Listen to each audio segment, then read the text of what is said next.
Kau tahu tak? Mula-mula aku tengok Melon kan, aku teringat adik Fatin sebenarnya. Fatin? Sebab gigi dia. Fatin Syakira. Aku Gigi teringat dia adik ni Fatin. ke? Bertangga ke? Biar ada pengganti. Dia jenis waktu tu kenapa gigi terangkat tu waktu kecil dia bergesing. Terak angkat gigi.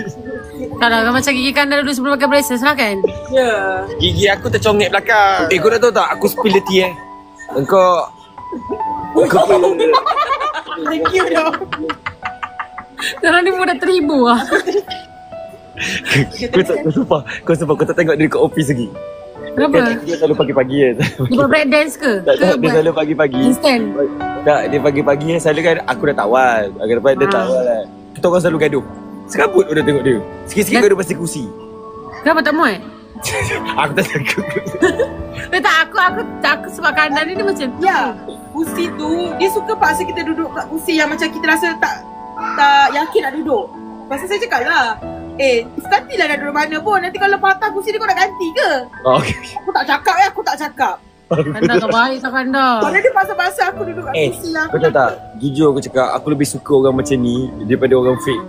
Kau tak tahu aku. Betul kan, faham?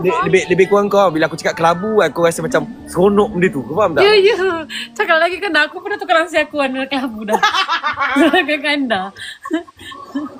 Dulu dia warna coklat. Aku atas Kau ingat tak?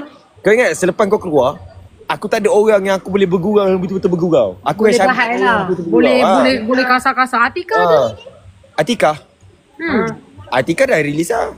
Nisa, Mana ada release lah. rajinnya datang.